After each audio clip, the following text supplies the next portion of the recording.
Bem-vinda, maravilhosa! Papo de Eva. Nesse espaço você aprende a dominar suas emoções com base na ciência e na Bíblia para se conhecer melhor e entender o propósito de Deus para sua vida. Eu sou a Letícia Leme, missionária, pastora, psicanalista, especialista em neurociência do desenvolvimento e iniciadora do Projeto Eva.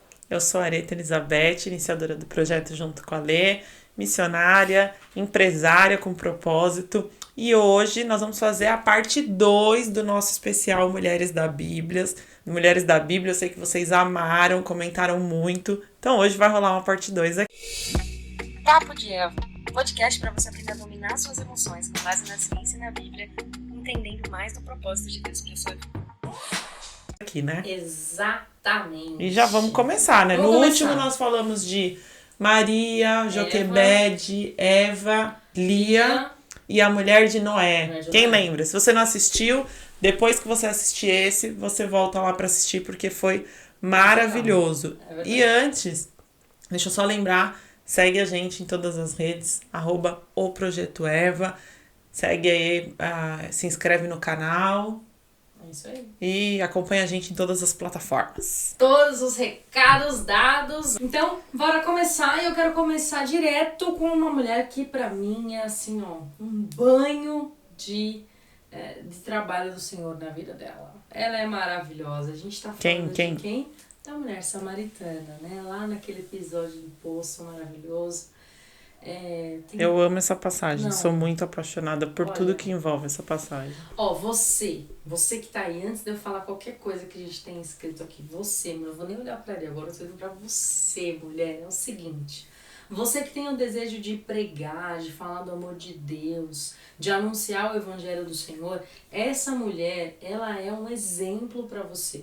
Leia a história dela. Por quê? Porque o que acontece muito com as mulheres? Elas não se sentem o quê? Aptas para fazer isso. Elas não se sentem, mas eu tenho um passado, eu tenho uma história. Essa mulher também tinha. Ela teve um encontro tão profundo com o Senhor que ela pôde depois anunciar, e através da vida dela, uma cidade inteira foi alcançada. Ela literalmente foi evangelista, foi pregadora, a mulher arrasou, porque o Senhor transformou a história dela. Então, se você tem o desejo de compartilhar a palavra de Deus, mas sente ainda que tem alguma coisa te travando, leia a história da mulher samaritana, se inspire com ela e vá fazer a vontade de Deus aí pra tua vida. É isso, um grande exemplo para todas nós. Exatamente. Então, voltando aqui à nossa programação, o que eu acho que é muito interessante assim falar da questão da mulher samaritana, né? Primeiro, ela tinha estratégias para fugir de conflito. Porque o horário com o qual ela tinha ido buscar água no poço não era horário convencional. Jesus encontrou com ela, mas não tinha um monte de mulher. E eu tenho certeza que muitas outras mulheres também buscavam água naquele poço. Sim. Mas ela escolhia um horário em que ela estaria fora do radar dessas mulheres, fora da vista, fora. Por quê? Porque ela tinha toda uma história, ela tinha um passado, ela tinha situações na vida dela que precisavam ser trabalhadas. E ela queria evitar indisposições. Então, tem todo esse contexto que ela estava treinada, ela estava blindada de desafio, estava treinada para fugir de conflito, né? Claro, nem sempre fugir de conflito é uma coisa positiva. Já falamos disso aqui, inclusive. No podcast. Mas é interessante a gente entender que ela tinha uma estratégia para isso. Minimamente, isso é um ponto a ser observado e admirado. Porque, querendo ou não, ela construiu hábitos que levariam ela para cumprir o objetivo que ela tinha sem se indispor, talvez, com outras pessoas. Às vezes a gente não consegue estabelecer hábitos na nossa vida que vão evitar conflitos nos nossos relacionamentos. Então, acaba sendo, em algum nível, uma lição pra gente também, esse posicionamento da mulher. Claro que é aquilo que a gente já falou, participar de conflitos vai te fazer crescer, então, nem sempre isso é uma coisa positiva, mas é algo que tem horas que sim, você precisa fugir de determinados conflitos. Sim. Eu acredito que outra coisa muito forte nessa mulher samaritana é que ela estava disposta a ser sincera. Porque às vezes, não sei se já aconteceu com você, comigo já aconteceu várias vezes. Você não tá no melhor dia, alguém pergunta pra você, como é que você tá? Você fala que tá tudo bem. Mas não tá tudo bem de verdade. Sua cara diz que não tá tudo bem, né? Suas atitudes. Tá tudo bem, exatamente. Não tá nada bem, mas Por que você não quer falar sobre aquele assunto? Você fala que tá tudo bem para encerrar a conversa, né? Mas ela com Jesus, ela não faz isso. A passagem primeiro mostra Jesus falando. Primeiro ela fala assim, mas você é judeu e tá falando comigo que sou samaritana? Então já tem ali ela tentando falar assim, o que tá acontecendo? Querendo ou não, ela tava num diálogo com um potencial inimigo ali. Concorda comigo? Sim, Ele era um total. potencial inimigo. Será que você vai dar conversa, dar trela para alguém que você sabe que não quer o teu bem? Será que você vai dar, né, atenção para um potencial inimigo? Porque aquela mulher fez isso. Isso me faz crer que ela já dominava esse tipo de coisa. Porque talvez as mulheres daquela região eram potenciais inimigas para ela também. Sim. Isso me mostra que ela já dominava aquela situação, ela já sabia como lidar com aquela situação. Porque ele poderia falar com ela poderia ficar calada, pegar o baldinho dela e ir embora. Mas ela escolheu conversar com Jesus. Provavelmente ela enxergou alguma coisa diferente. Sim, ela teve a percepção de que aquela não era uma conversa normal. Primeiro que os homens nem iriam conversar com ela, né? Exatamente. Judeu, então, menos ainda. Então ela estava disposta não só a se abrir, a conversar, mas a ser sincera. Porque todas as perguntas que Jesus fez para ela, ela respondeu com a verdade. Claro, nós como cristãos, a gente tem essa premissa, a gente deveria ser, né, deveria sempre responder a verdade. Mas tem situações, ela não era judia. E principalmente no que diz respeito aos nossos sentimentos, A gente não fala. nós mulheres acabamos sempre abafando, né? Exatamente. Então, ao invés de falar, não, hoje eu não estou legal, hoje não é um bom dia para isso, tá doendo, tô triste, né? Tô insatisfeita. Exatamente. A gente acaba, tá tudo bem. Às vezes você tá ali num momento seu e do Senhor você não se abre totalmente. Exatamente. Né? Às vezes você tá ali, desculpa, vem pra uma oração e tal, você que tá sentindo deprimida, várias situações, e você não vai, você não se abre pra isso. Exatamente, para não se expor, porque se abrir é se expor em algum nível. Então, ela prefere, né, muitas pessoas hoje preferem não se expor para nenhuma situação. É muito interessante isso também. E quando ela recebe uma orientação do Senhor, primeiro ele confronta ela, fala assim, e o teu marido? Ela responde a verdade, olha, não tenho marido. É ele, disseste bem, porque esse aí que tá contigo não é teu. É claro que ela não falou a história dela toda, mas ela também não deixou de falar a verdade. E isso é um nível de sabedoria que a gente precisa ter na nossa vida. Tem hora que você não é que você vai contar, tô no 5º marido que não é meu. Não é que você já vai sair contando, abrindo a tua vida, né? A gente até falou disso no anterior, que a gente falou, esse foi um dos erros de Eva. Sim, né? sim. Mas você vai falar a verdade que cabe naquela conversa. Só que ela estava diante do Senhor, e o Senhor já veio no meio e falou, você disseste bem. E quando ele revelou a vida dela, ela falou, tem alguma coisa diferente nesse homem. E no final, ele fala que ela pode ir em paz. Isso é muito sério, porque ela não só vai, como ela fala assim, gente, eu preciso fazer alguma coisa com isso que me aconteceu. Isso que eu tô vivendo não pode ser só pra mim, né? Não pode, só que alguém que começou porque estava no poço na hora diferente, para não se relacionar, viveu algo tão profundo que decidiu se relacionar com todo mundo. Porque quando Jesus entra na nossa vida, aquilo que era o ponto, que era de maior vergonha, é a nossa autoridade, Amém. É o nosso testemunho. Então a gente precisa se abrir para esse relacionamento profundo com o Senhor. E Ele vai sim sondar o nosso coração, vai, como diz o salmista, sonda-me. Vê se há em mim algum caminho mau, me guia pelo caminho da justiça, me guia pela tua verdade. Amém. Então, esse é o momento do Senhor ter espaço nas nossas vidas. Porque a gente está tão cheio de estratégias que o Senhor não tem espaço para falar com a gente. E a gente precisa não só ouvir, mas ajustar o nosso comportamento com base naquilo que o Senhor tem nos falado. Então isso muda o jogo, sabe? Isso muda mesmo muito. E eu acho que a gente, claro, tem muitas outras coisas para aprender dessa mulher, né? Do poço, a mulher samaritana. Mas a gente quis destacar alguns pontos aqui, né? Pra ser mais objetivo. E a gente tem mais mulheres pra falar. Sim, sim. Bora falar de Axa. Bora! Filha de Caleb, maravilhoso também, que eu tenho assim um carinho com a história de Caleb, de paciência, de resiliência. Caleb é um exemplo, assim, e é isso. Axa, ela viu a espera do pai. Gente, ele esperou 40 anos para que ele pudesse desfrutar de algo que já era dele, que Deus já tinha prometido. Entende? E a filha viu isso, viu o pai sendo fiel, viu o pai... Não, mas Deus prometeu, então vai acontecer. E quando chegam para abordar Caleb, ele fala, eu tô com a mesma força do que eu tava naquele tempo. Por quê? Porque é isso, porque eu creio, porque a verdade de Deus é minha realidade. Amém. Então ela viu esse exemplo, já começa aí. E aí ela tem essa ousadia, né? Quando ela, né, é oferecida como esposa, ela recebe uma região, uma terra que não era tão próspera nesse sentido, tinha uma terra que era mais seca e tudo mais.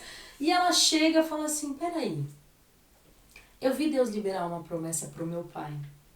Eu vi Deus entregar o melhor. Eu vi Deus entregar Hebrom pro meu pai. Então é impossível que eu não tenha acesso ao melhor. E ela vai ousadamente, destemida, e fala, ô pai, eu quero também aquela terra ali que tem outras fontes. Porque, né, eu quero, porque acho que na cabeça dela ela tava assim, Deus tem o melhor, então eu quero o melhor. E ele falou assim, então, beleza, filha, fica com as terras superiores, com as fontes inferiores, com as do meio, com todas. Mas por quê? O que tinha ali naquela mulher? Uma ousadia, que é fruto de um exemplo. É algo que ela viu. Deus tem o melhor. E às vezes a gente recebe algo do Senhor, mas não consegue mais acreditar que Ele tem o melhor para as nossas vidas. É verdade. Mas Ele tem. É difícil, quando você está passando pela situação, é difícil de você acreditar. Mas Deus tem o melhor para as nossas vidas. Então, e nos nossos relacionamentos também, em geral, né? Muitas vezes você precisa ter ousadia para ir lá requerer algo, né? Exatamente. Às vezes no teu trabalho, às vezes no teu ministério, às vezes num relacionamento mesmo, sim, né? Você precisa ali tomar posição de algo e você tem dificuldade de ter essa ousadia. E o Senhor fala, né? A palavra fala em Timóteo, né? Paulo escreveu que Deus não nos deu espírito de covardia, né? Então nós precisamos ser ousadas com estratégia. Exatamente. E Axa com certeza foi uma mulher ousada com estratégia. Com estratégia, é isso. Porque se você é só maluca, ousada e sai correndo querendo pedir tudo do jeito que você quer, não vai dar certo. Mas se existe aí o cuidado do Senhor, a direção do Senhor, as coisas vão acontecer. Amém. E falando em pedir, se tem uma mulher que sabe pedir, é essa mulher que a gente vai falar agora. Dona Ana, olha, essa daí ela sabe pedir. Pedir, pedir e dar-se-vos-á. Ela desejou tanto um filho, tanto, tanto, tanto. E chegou um momento que ela entendeu que não era mais só pra ela. E ela falou, Senhor, se eu me der um filho, eu te entrego.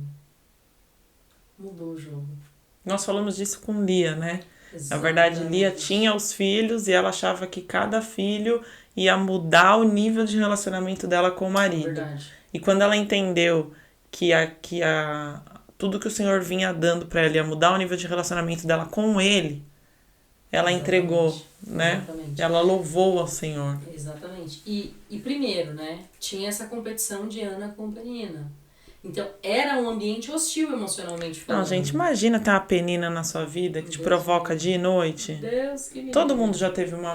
Sim. Não uma Penina, não teve, talvez, no nível de Penina, mas alguma mulher que em algum nível... Porque a sociedade também coloca muitas mulheres, né, nessa condição de disputa e tal, mas às vezes você tem uma colega de trabalho que é intragável. É verdade. Às vezes é a irmã...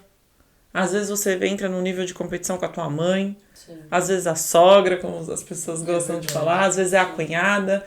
Às vezes é uma irmã na igreja que vocês têm o mesmo dom. E ao invés de somar uma com a outra, vocês entram em níveis de competição. Exatamente. Por falta de sabedoria. Exatamente. Então, primeiro ponto já aí, você identificar as peninas da tua vida. É verdade. E ela estava num ambiente ali de extrema pressão emocional. Por quê? Porque a todo momento ela era testada, ela era ferida, ela era machucada. Então, isso já foi pra ela chegar e o marido falar, o que você tem? Homem, gente, vamos lembrar, homem não tem essa super habilidade de percepção. pra ele perceber, porque o negócio tava sério. Sim. E ele ainda falou assim, mas eu não sou melhor do que 10 filhos pra você? Porque ele dava uma porção maior pra ela. Ele amava demais. E não amava por aquilo que ela podia dar pra ele, de dar filhos ou de dar descendência. Ele amava. Eu acho que se alguém tinha que debochar, né, seria ela. Fala assim, ele me ama tanto que mesmo sem dar filhos, ele me ama. Você tem filho, Você mas eu tem tenho o filhos, amor mas dele, eu tenho né? o amor dele. Mas não cabia ali, sabe? No caso do perfil dela e tudo mais. Mas tem situações que a gente tem a parte mais preciosa e não sabe reconhecer. Porque a gente quer o que o outro tem. Não Claro, valoriza, né? Deus tinha uma promessa pra ela, Deus tinha essa entrega pra ela, e glória a Deus. Mas ela já tinha algo muito precioso. Que tem mulheres que às vezes passam a vida sem conhecer, sem viver, sem ter um homem que a ama de verdade. Mas talvez, de fato, o Senhor estava preparando ela para não ser Sem uma mãe dúvida. possessiva, né? Então, Sem assim, dúvida. poxa vida, eu nem sei se eu vou ter mais de um, porque a tendência, a gente vê muitas mulheres que às vezes engravidam mais tarde, ou porque lutaram muito para ter Sim. filhos, quando elas têm, estraga a criança, né? Exatamente. Elas criam um filho de uma forma que elas criam literalmente só para elas. E o Senhor trabalhou em Ana para que ela chegasse no ponto de falar, olha, Senhor, eu só quero ter filho. Eu já nem quero mais que ele fique comigo. Já tá tudo bem. Só quero ter um Só filho e quero ele é ter, seu. ele é seu. Isso é muito forte, porque é o que ela mais desejou a vida inteira, e ela ter essa liberalidade de entregar pro Senhor. Isso só acontece quando o Senhor trabalha no nosso coração. Então, Amém. é muito chave esse ponto que você falou, né? E diante do sacerdote, ela tava lá, eu imagino que ela devia estar, chorando sem dignidade. Como a gente Pra achar que ela tava bêbada. Pra achar que ela tava bêbada, o negócio ali tava forte. Né? O manto ali tava forte. Não acho que ela tava chorando baixinho, quietinha num canto, né, gente? Vamos pensar, né, no cenário, né? Ele achou que ela tava bêbada. É. Entende? Então, é algo muito... Você fala assim, gente, que exposição, né, gente? Você se colocar assim na presença de Deus. Às vezes falta um pouco disso pra gente, sabe? Falta um pouco dessa...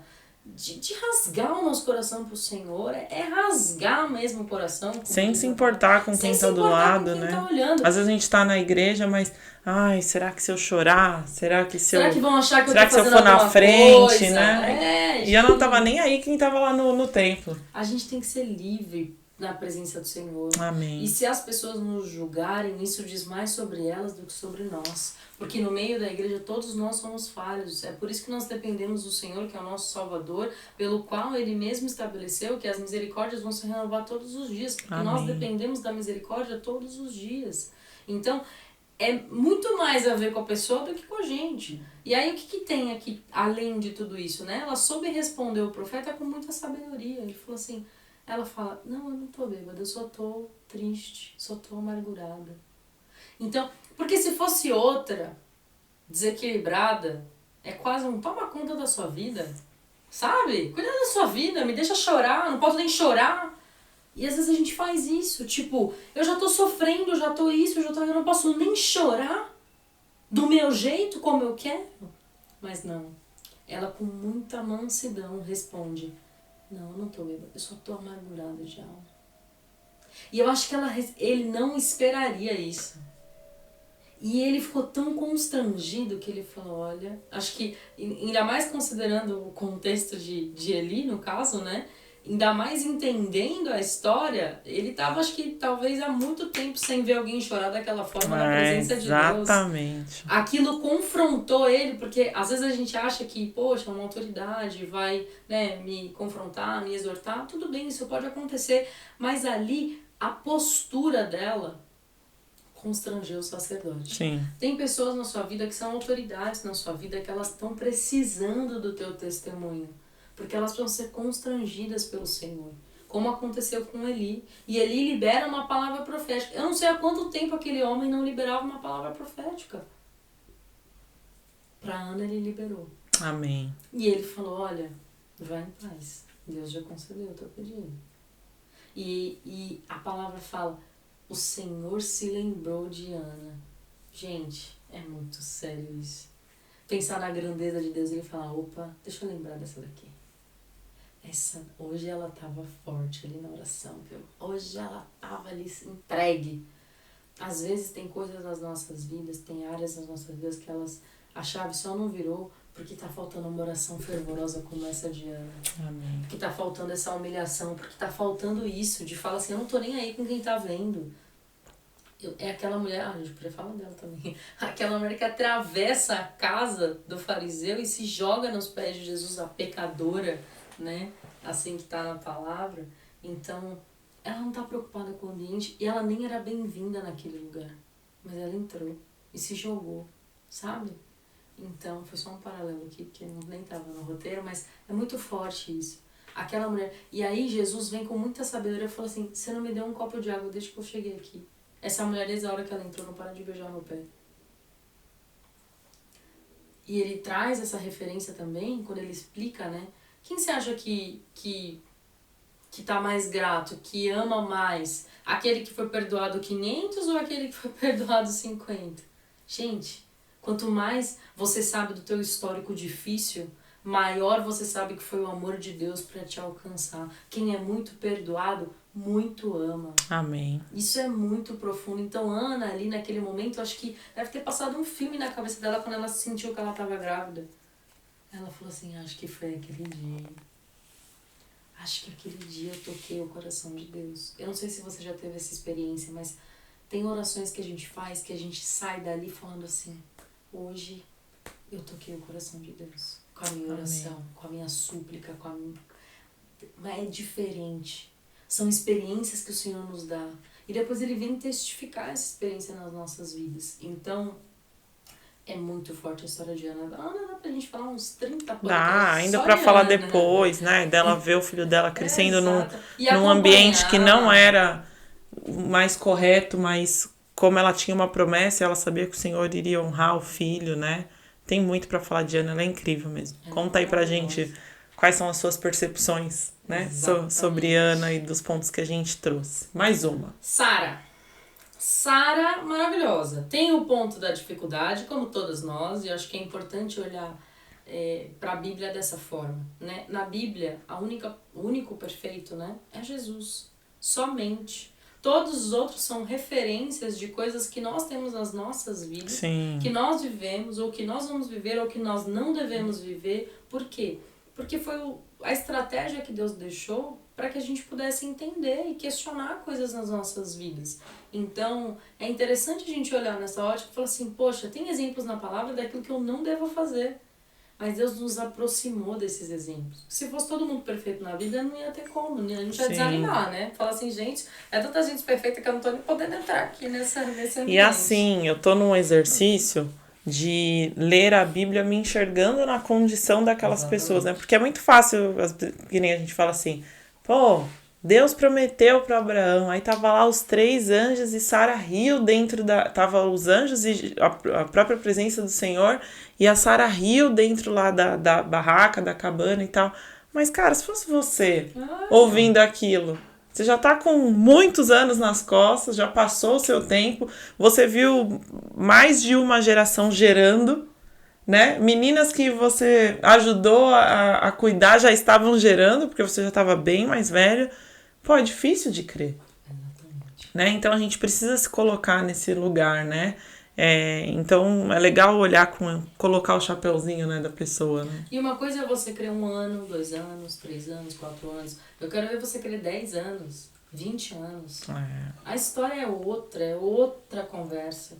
É você crer, porque parece que quanto mais o tempo passa, mais distante, na verdade, fica a promessa. E não o contrário. E até o primeiro ponto, né, que eu creio que você vai falar mais disso, Sim. Mas ela não é só você permanecer por um tempo crendo, é você permanecer por um tempo crendo em algo que não foi nem prometido pra você, né? Exatamente. A gente falou disso com a mulher de Noé, né, no outro podcast. É você crer naquilo que Deus falou para uma terceira pessoa. Exatamente. Claro, ainda que essa terceira pessoa seja Abraão, né? O marido dela. É o teu marido, mas é o teu marido, não foi para você, né? Falou para outra pessoa e você tá compartilhando aquela revelação. Então, é delicado, mas ela cria. Por mais que ela teve esse episódio de duvidar, olha como é interessante. Ela não duvidava de que Deus ia dar o filho. Ela duvidava de que Deus ia dar o filho através dela. Às vezes, tem coisas nas nossas vidas A gente não duvida da palavra de Deus, a gente duvida que nós vamos fazer parte da palavra de Deus. Como assim, né? Você é participante Mas disso? Eu vou eu participar mesmo? disso? Não, não pode ser. E isso é algo muito sério. Por quê? Porque vai invalidando. Porque involuntariamente você vai invalidando a palavra de Deus. Como se Deus não pudesse fazer através de você. Deus pode fazer através da tua irmã que está do teu lado, mas não pode fazer através de você. O Deus muda quando muda a variável, porque até onde eu sei, a palavra de Deus fala que ele não muda e não tem nem sombra de variação. Esse é o nosso Deus. É o famoso se ele falou, tá falado. Se ele falou, tá falado. Então é só esperar o tempo e acontecer e fazer o que você puder para colaborar. Não do jeito que Sara fez, né? Então, peraí, deixa eu dar um jeito aqui. O Senhor falou que ela geraria um filho. Não falou que seria outra. O Senhor quer que nós sejamos participantes, e não que a gente interfira no plano, né? Exato. Muda tudo, gente. Muda tudo. Muda tudo. Deus não precisa de coadjuvante no plano dele. Ele é ator principal. Não precisa de coadjuvante. Ele precisa de vasos. Ele precisa de pessoas disponíveis que vão levar. Nós somos os vasos de barro e o que temos de mais precioso é a presença do Senhor. Amém. E a gente ela tentou, né, acelerar de maneira humana aquilo. Não, então pega essa serva aqui. Por quê? É a ansiedade de ver a palavra de Deus se cumprindo. Quem nunca teve isso? Quem nunca... Não sei se aconteceu isso com você, mas de você se envolver num relacionamento que não era a vontade de Deus para sua vida, porque você queria viver aquilo, que você queria acelerar a promessa de Deus. E não é assim, né? É claro que não é aquele conto de fadas de não, mas é isso, tem alguém esperando lá naquela casinha escondida. Não, não é assim. Mas Deus, quando Ele libera algo, Ele tem essa realidade para as nossas vidas. E o que a gente tem que fazer? Crer e esperar Deus fazer do jeito dele. Nesse período, Deus não estava trabalhando necessariamente na promessa, Deus estava trabalhando no coração de Sara. Amém. Precisava trabalhar no coração de Sara. E outra coisa, ela recebeu a promessa depois de muito tempo de expectativa. Imagina quantas vezes ela não desejou ter um filho com Abraão antes mesmo de receber a promessa. Não é que ela recebeu a promessa, tipo, acabou de casar e recebeu a promessa. Ela recebeu a promessa quando já não tinha possibilidade. Imagina quanto que ela esperou para ter filhos, quantas vezes que não deu certo. Então ela estava crendo depois de muita expectativa. Quantas vezes não deu errado? Isso é muito sério. Gente, eu não sei você, mas depois que você tenta várias vezes alguma coisa, é até natural da tua mente falar, não, esquece isso aí, meu, sai fora, para. Talvez ela já tinha desistido e aí Deus veio com a promessa. Exatamente. Né? Então é fácil, porque eu também já errei muito pensando nisso. Falar, mas Sara, mas Deus prometeu, vai acontecer. Beleza, só que Deus prometeu numa área que ela já estava frustrada. E quantas vezes, mesmo que sejam coisas menores, Deus nos promete algo e porque demora na nossa ótica, né, no Cronos, a gente esquece. Quando acontece, nós lembramos, nossa, o Senhor me deu uma palavra há tantos anos. Há um tempo atrás o Senhor tinha me falado sobre isso. Então a gente esquece. Provavelmente Sara não esqueceu, porque era uma coisa muito séria, né? Que mexia muito com ela. Sim. Mas talvez ela escolheu deixar num cantinho ali pra não se magoar mais, né? E a gente é nessa. Porque tem a ansiedade, né? Exatamente. E a nossa mente funciona, né? Como eu já falei em outros contextos, para poupar energia e evitar dor. Então, isso não é nenhuma questão de opção. A nossa mente funciona assim. Então, isso me dói, então vamos evitar essa situação, né? E uma coisa também que é interessante, que às vezes a gente não olha na ótica de Sara, mas é que ela se adaptou para gerar esse filho.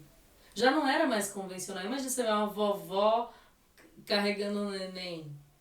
Não, alguma coisa ali não combina. Sim. Talvez verdade. Ela não tinha mais o mesmo vigor para cuidar do filho, para brincar com o filho, mas ela se adaptou. Deus teve que mexer, né? Deus teve que mudar. Ela tinha parado de menstruar. Exatamente. Né? Ela falou, já cessou o costume das mulheres. Certamente, ela não menstruava mais. Então Deus teve que mudar tudo ali para que ela pudesse gerar, né? Mas é isso que Ele faz com a gente. Tem horas que Ele precisa ativar coisas no nosso interior para que a gente possa gerar os resultados Amém. que Ele quer. E estar sensível para isso é o que vai fazer a diferença. Por quê? Porque ainda assim ela poderia não gerar o resultado que Deus esperava dela. Então eu creio que essa adaptação é quando você permite em algum nível. Porque talvez esse tempo de espera foi porque ela estava com o coração tão duro que não tinha nem como Deus agir. Às vezes tem áreas nas nossas vidas que o nosso coração tá tão duro que não tem nem espaço para Deus agir. É verdade. Que esse seja um tempo do Senhor trabalhar no nosso coração, que esse seja um tempo dele encontrar espaço, que haja menos dúvida em nós e mais fé.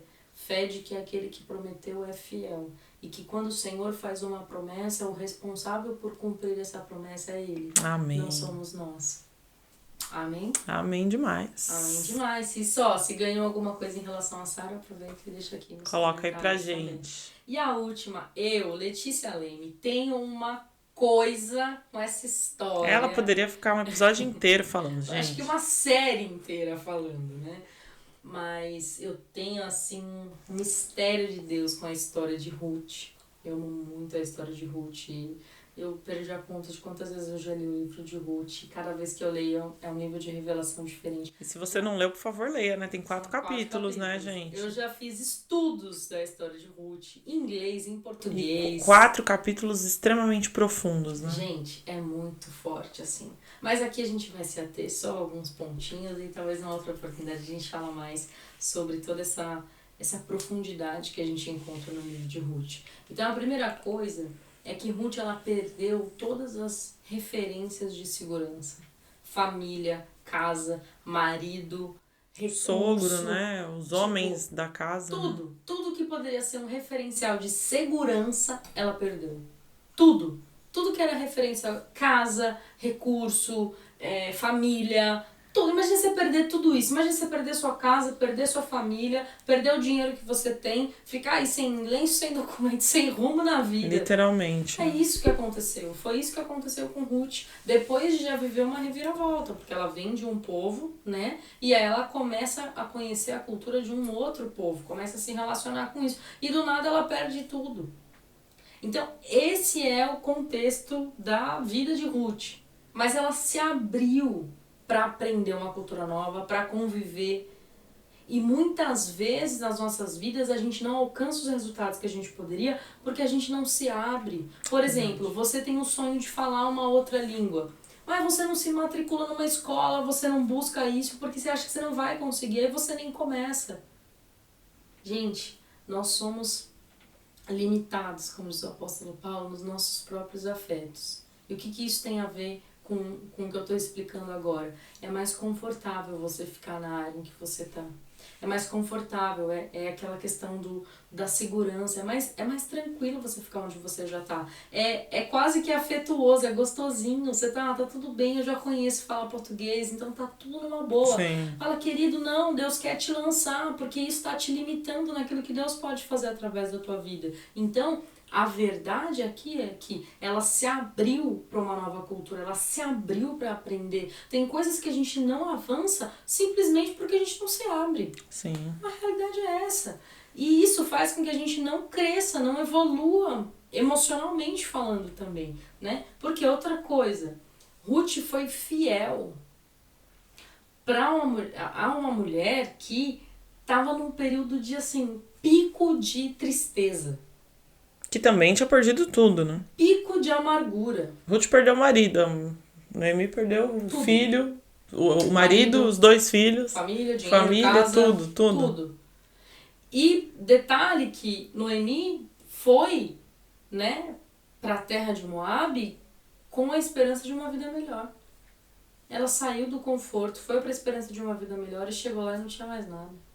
Perdeu tudo. Ia voltar literalmente pior do que saiu, né? Literalmente. Você saiu daqui com tudo, tá voltando pra lá com nada. Então, ali era uma mulher amarga.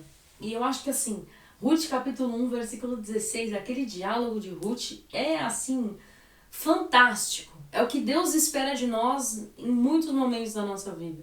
Porque Noemi, ela começa a instigar Ruth a desistir. Tem coisas e situações nas nossas vidas que elas vão nos desafiar a desistir. Porque desistir é o caminho mais fácil. Então Noemi começa a instigar a Ruth para que ela desista. Não, mas eu não posso te gerar filhos. Tipo assim, se é essa esperança que você tá, esquece. Eu não posso te gerar filhos que vão crescer, você vai casar com eles. É como se ela estivesse falando, eu não tenho nada pra te oferecer, eu não tenho mais nada. Tudo Vamos que eu começar tinha a vida ficou, do zero, eu vou né? começar, eu nem sei o que vai ser dessa vida. Então, eu se fosse você, nova, bonita, vai cuidar da sua vida, filha, não tenho nada pra te dar. E ela vira pra ele e fala assim, olha, que algo, né, que o Senhor me consuma senão a morte me afastar de ti. O teu povo é o meu povo e o meu Deus é o meu Deus. Teu Deus é o meu Deus. Então, não foi o que eu falei? Me confundi? Você falou meu Deus é o meu Deus. Não, teu Deus é o meu, É o meu Deus. Então, ali, naquele momento, é muito forte. Você fala assim, é o seguinte, eu vou estar com você até a morte. Até o fim. Eu vou estar com você até o fim. Se algo que não a morte me afastar de você, que o Senhor venha, né, me julgar e trabalhar. Então, aqui é alguém que está convicta. Fala assim, eu não vou embora. Eu não vou desistir. Você não tá mais sozinha. Talvez pra você, você perdeu tudo. Mas, claro que essa parte não tá na palavra, tá? A Letícia está completando, mas vamos entender. Talvez pra Noemi ela tava perdendo tudo, mas pra Ruth ela tinha ganhado tudo. Que ela tinha ganhado o Senhor. Aquilo Amém. que pra uma parece perder tudo, pra outra era eu ganhei um sentido novo pra minha vida. E esse Deus que você me ensinou a crer, eu sei que Ele é conosco, eu sei que Ele vai nos guardar, eu sei que Ele vai estar conosco nessa caminhada. Amém. Então, não, tá tudo bem. Como dirá minha avó Esther, quando Jesus no barco, quando Jesus está no barco, tudo vai bem. Pode estar no meio da tempestade, mas tudo vai bem, o barco não vai virar, o barco não vai afundar. Quando acontece isso com Ruth, ela segue fiel. E ela enxergou uma oportunidade no meio do caos. Porque ela falou assim, gente, a gente vai para uma terra nova, vai dar tudo certo. E chegando lá, ela tinha disposição para trabalhar. Porque Noemi não conseguia mais trabalhar, mas ela não, fica tranquila, eu trabalho por você e por mim. E provavelmente ela não trabalhava, né? Exatamente. Tinha o marido, né, pra sustentar. Não era comum, né? Então, é muito intenso. E tem tudo isso que eu falei, né? Tá no capítulo 1 de Ruth. Quando elas fazem essa trajetória, acontece no capítulo 2. E aí vem essa direção. E aí é interessantíssimo. Não vamos entrar tanto assim, mas ela chega exatamente no lugar onde ela tinha que chegar. A palavra fala que ela chegou especificamente nas terras de Boaz. Não foi acaso. Ela chegou no lugar onde ela tinha que chegar. Quando nós estamos com o coração disposto, o Senhor nos leva para o lugar onde a gente tem que estar. Exatamente na hora certa, no lugar certo, para que tudo aconteça segundo a vontade de Deus. Então, tem muitas características de Boaz em relação a Ruth, mas aqui a gente está focando naquilo que é Ruth, né? Ruth era extremamente obediente. Porque a sogra dela falou assim, olha, você vai... Vamos contextualizar, gente. Você vai lá com Boaz, você vai deitar nos pés da cama dele, não vai fazer nada, mas você vai deitar lá nos pés da cama dele. E no outro dia, tudo bem, você sai, você descobre, ela dá todas as orientações. Naquele momento, naquele contexto, gente, ela estava entrando no quarto de uma pessoa, de um quarto de um homem. Aquilo poderia ser, né? Ela tinha acabado de chegar na cidade, aquilo poderia ser devastador para a história dela. Mas ela fala, então beleza, então eu vou. Se você tá me mandando, eu vou. Extremamente obediente. Então, a ponto de se colocar em risco até. É, verdade. Ela poderia ter sofrido um abuso, ela poderia ter apanhado, ela poderia ter sido envergonhada. Muitas coisas poderiam ter acontecido ali. Então, ela permaneceu fiel e obediente. Amém. Então, são pontos que a gente precisa valorizar da história de Ruth. Tem muitas outras coisas, mas... vamos deixar isso aí para um próximo papo. Bom, falamos de 4 mulheres incríveis aqui. Essa já é a parte 2. E espero que você tenha gostado. Compartilha com outras mulheres. Siga a gente, o Projeto Eva, em todas as redes. Volte para assistir mais. Tem muita coisa rolando aqui. Obrigada, Lê. Foi incrível de novo. Obrigada pela companhia, Lê. E não esqueça que o nosso lema é uma por todas e todas por propósitos maiores. Até mais. Tchau, tchau.